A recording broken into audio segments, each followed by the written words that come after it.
everyone, and welcome to This Explainer. Today, we're going literally under the skin to demystify a super common yet totally misunderstood biological phenomenon, swelling, or as the medical world calls it, oedema. I mean, if you've ever twisted an ankle, stood on your feet for a grueling 12-hour shift, or maybe just noticed your rings fitting a little too tightly on a hot summer day, you've definitely experienced this firsthand. But what's actually happening on a microscopic level when our tissues puff up? Well, our goal today is to break down the exact biological mechanisms and classifications of oedema, basically turning all that complex pathophysiology into a really clear, understandable roadmap. Okay, let's dive right in and decode what your body is actually doing. So here's the central biological mystery we're tackling today. Where does all that extra fluid actually come from? Because, let's be real, it's not like your body is just conjuring water out of thin air. Your body is this highly regulated, tightly balanced machine, packed with trillions of cells and miles of vessels. So when a specific area suddenly balloons in size, it represents a profound shift in how your internal liquids are being managed and distributed. To really grasp this, we have to zoom in and look at the microscopic battleground where your blood supply meets your cellular tissue. But before we get to the actual mechanics of that battle, let's make sure we're speaking the exact same language. To lay a solid foundation, we're going to define our two absolute most critical terms for this explainer. First up is edema. This is simply the visible outcome, the swelling caused by excess fluid trapped in your body's tissues. It's the symptom you can actually see and feel. Second, we have pathogenesis. Now, this refers to the invisible mechanical failure, the underlying biological errors or mechanisms that actually cause the edema to happen in the first place.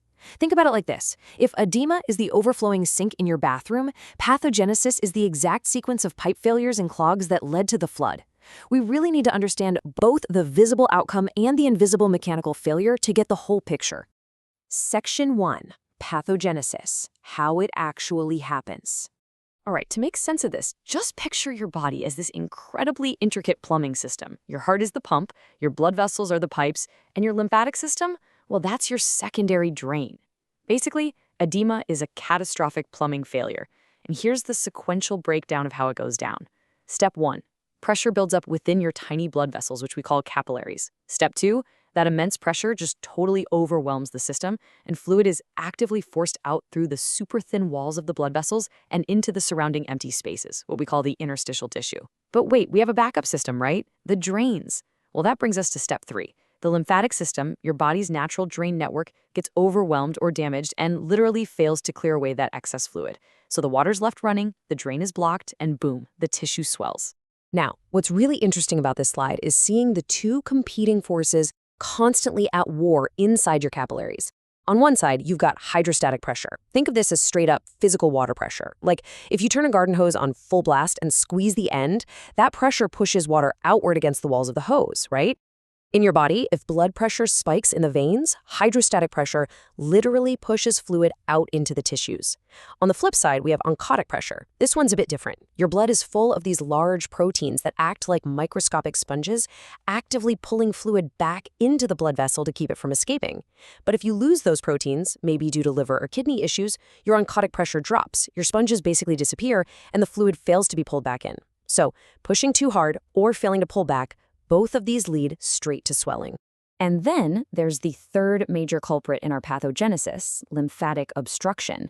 Look, even if your hydrostatic and oncotic pressures are perfectly balanced, some fluid is always going to naturally leak into the tissues. It's totally normal. Your lymphatic vessels act as these passive drains in the floor, quietly sweeping that tiny bit of leaked fluid back into circulation. But if those lymphatic vessels are physically blocked, maybe by a tumor, an infection, or even surgical removal, the system suffers a hard blockage. It's literally a clogged drain, and it's distinctly different from a pressure imbalance because the escaped fluid has absolutely nowhere to go.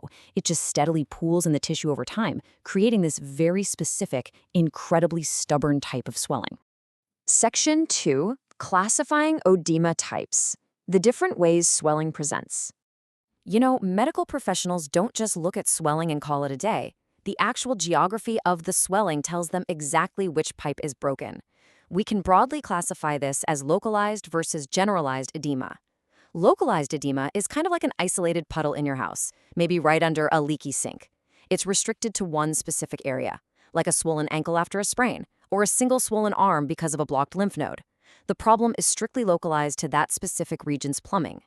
Generalized edema, on the other hand, that is a systemic flood. The entire house is underwater. This is when fluid accumulates everywhere in the body, and it often signals a major central system failure. We're talking things like a failing heart pump or severely compromised kidneys that are affecting the alcoholic pressure of your entire bloodstream. Next, doctors classify the swelling by how the tissue behaves when it's physically manipulated. So the crucial point is understanding the difference between pitting and non-pitting edema. If you take your thumb and press it firmly into a swollen calf for a few seconds and then remove it, what happens? Well, if it leaves a visible, deep indentation, a pit, that takes a while to fill back in, you have pitting edema.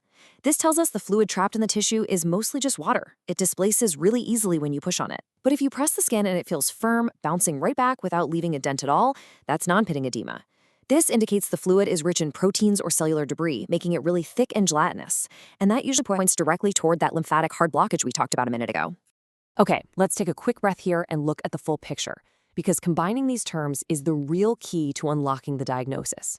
You can have an edema that's generalized, affecting the whole system, or you can have one that's localized to just a single spot. It can be pitting, leaving a watery dent, or it can be non-pitting, remaining firm and signaling lymphatic issues. By mixing and matching these classifications, like for example, noticing a localized non-pitting swelling in one arm, a medical professional can almost instantly trace the symptoms backward to the precise pathogenic plumbing failure that actually caused it. Section 3. Why this matters. Health awareness. Now, why should you even care about hydrostatic pressures in pitting tissue? Well, because it's all about catching the vital signals your body is trying to send you before a minor leak turns into a massive systemic emergency. Consider this piece of data that genuinely blew my mind. The human body is just incredibly resilient and adaptable. So adaptable, in fact, that the volume of fluid in your interstitial spaces, those tiny gaps between your cells, has to increase by a staggering 30% before the edema even becomes physically visible to the naked eye. 30%. Let that sink in for a second. By the time you actually notice that your ankles are swollen or your skin is puffy, your body's internal plumbing system has already been failing and trying to compensate for quite some time, literally hiding a massive fluid increase right beneath the surface. Swelling isn't the beginning of the problem, it's the overflowing alarm bell. And that brings us to our final thought for this explainer. We've traced the path all the way from microscopic pressure imbalances to clogged lymphatic drains straight out to the visible signs of localized puddles and systemic floods. You now know for a fact that visible swelling represents a really significant ongoing internal shift. So the next time you notice a tight ring or a puffy ankle, I really want you to look past the surface. Ask yourself, what is your body's internal plumbing system trying to tell you right now? Is it just a localized leak, or is it a systemic alarm? Thank you so much for joining me to decode the absolutely fascinating biology of edema. Stay curious and keep learning.